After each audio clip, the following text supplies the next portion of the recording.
तेरा काल होगा।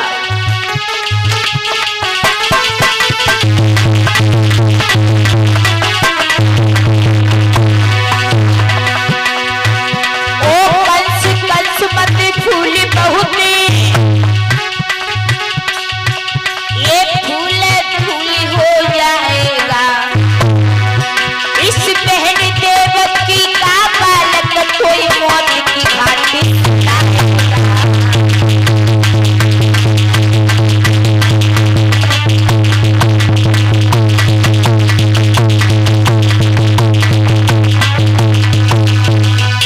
मेरे भैया भोजराज कंस ने आज जब अपनी बहन को बिठाया, आकाशवाणी हुई है कि हे कंस, जिस बहन देवकी को तू विदा कर रहा है, इसी बहन देवकी का 8वां पुत्र जो होगा वो तेरा काल होगा। जैसे ये आकाशवाणी सुनी है, भोजराज कंस ने प्यार से विदा कर रहा था, और जैसे ही आकाशवाणी सुनी आगे बढ़ा, देवकी मैया के केशों को पकड़ा और पकड़ करके रथ सिर खींच करके जमीन पर डाल दिया। वसुदेव ने ये दशा देखी तो देखते ही रह गए। देवकी मैया कुछ बोली ही नहीं पाई, कहने लगी भैया ये तुम क्या कर रहे हो, तो तक तो रथ से नीचे डाल ही लिया था भोजराज कंस ने। आज कंस ने जब सुना तो दशा क्या की है, अरे सुनी राजा ने बात कंस की पिडली कापी गई।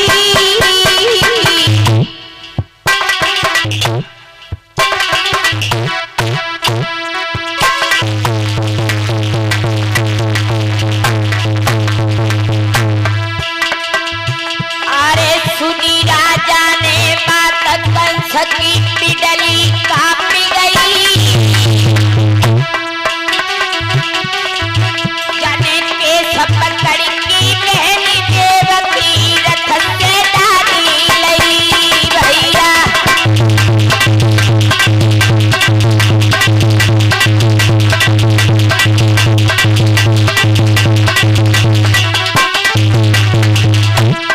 भोजराज कंस ने बहन देवकी को रथ से नीचे डाल लिया है। अरे जुलम यवक करी रहो पुलगाती,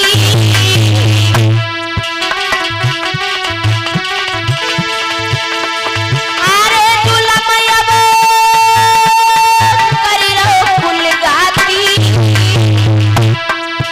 और समझावे वसुदेव पे सनई होनी से जाती भैया।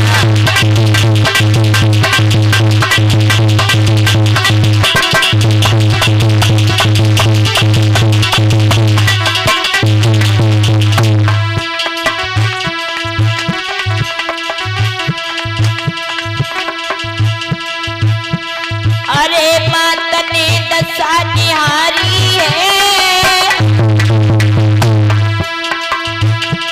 मैया देवकी ने जब देखा ये दशा क्या हो रही है, अरे मैया ने दशा निहारी है।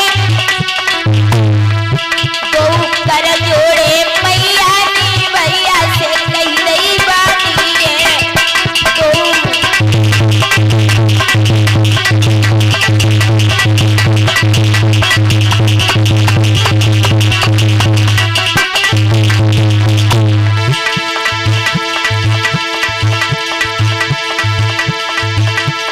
अरे लिखो ब्रह्मा को लेखो, ओरे वही के वो ही रहे मिटैया कोई नहीं देखो भैया, कोई रहे।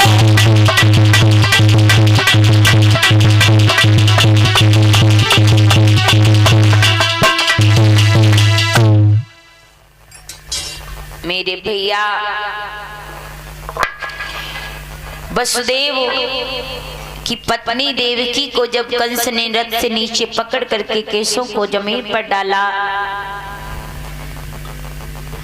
आज केश पकड़ के जमीन पर डाला, तलवार निकाली और मारने को तैयार हुआ। वसुदेव आए, उन्होंने एकदम से कंस की कलाई पकड़ ली और कहा, साले साहब ठहर जाइए।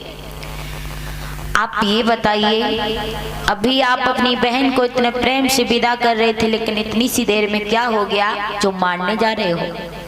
जवाब दिया, तुम्हारी कितनी हिम्मत हो गई जो तुमने मेरा हाथ पकड़ लिया, छोड़ दीजिए मेरे हाथ को। बोले बिल्कुल नहीं छोड़ूंगा। क्यों?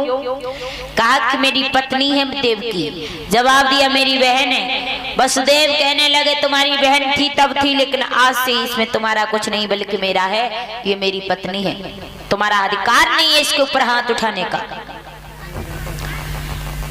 कंस ने कहा, मैं इसे छोड़ूंगा नहीं। तुमने अभी आकाशवाणी नहीं सुनी थी क्या?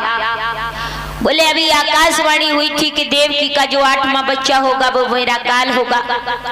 वसुदेव हंसने लगे, कहने लगे, साले साहब मैं मानता हूं आकाशवाणी हुई, लेकिन आप मुझे एक बात बताओ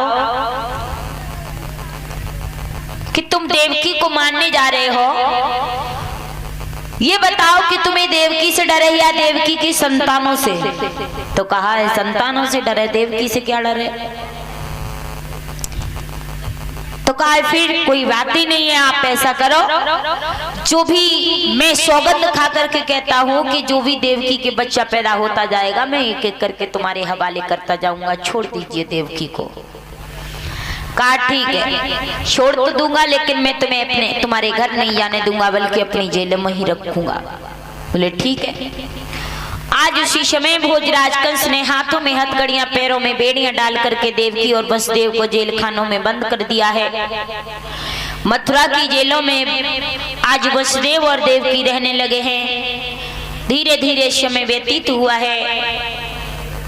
आज श्री सुखदेव जी कहते हैं, उत्तरानंदन परीक्षित महाराज, समय बीतने के अनुसार मैया देवकी के उसी जेल में एक बेटा ने जन्म लिया है।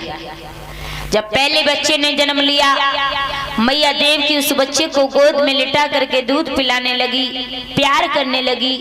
वसुदेव ने कहा है कि देवकी इसे प्यार मत करो, क्योंकि ये बच्चा तुमने पैदा बेशक किया है, लेकिन ये तुम्हारा नहीं बल्कि तुम्हारे भैया का भोजन है। इससे तुम ज्यादा प्यार करोगी, मोह हो जाएगा तो ये तुम्हारा भैया मार देगा, तो फिर तुम कैसे रह पाओगी, इसलिए इससे ज्यादा मत प्रेम करो। देवकी रोने लगी। वसुदेव ने उस बच्चे को देवकी की गोदी से उठाया, उठा करके कंस के पास लेकर के पहुंच गए। जा करके कंस को दिया तो कंस को दया आ गई, सोचने लगा इस मांस के लोथड़े ने मेरा कुछ नहीं बिगाड़ा है। कहा कि इसको ले जाओ। वसुदेव वापस उस बच्चे को ले आए, देवकी की गोद में लेटा दिया। देवकी मैया उस बच्चे को देखकर बड़ा प्रसन्न हुई। इधर देवताओं ने देखा कि अगर कंस को इसी तरह से दया आती रही तो भगवान के अवतार में बहुत विलंब हो जाएगा, इसलिए कुछ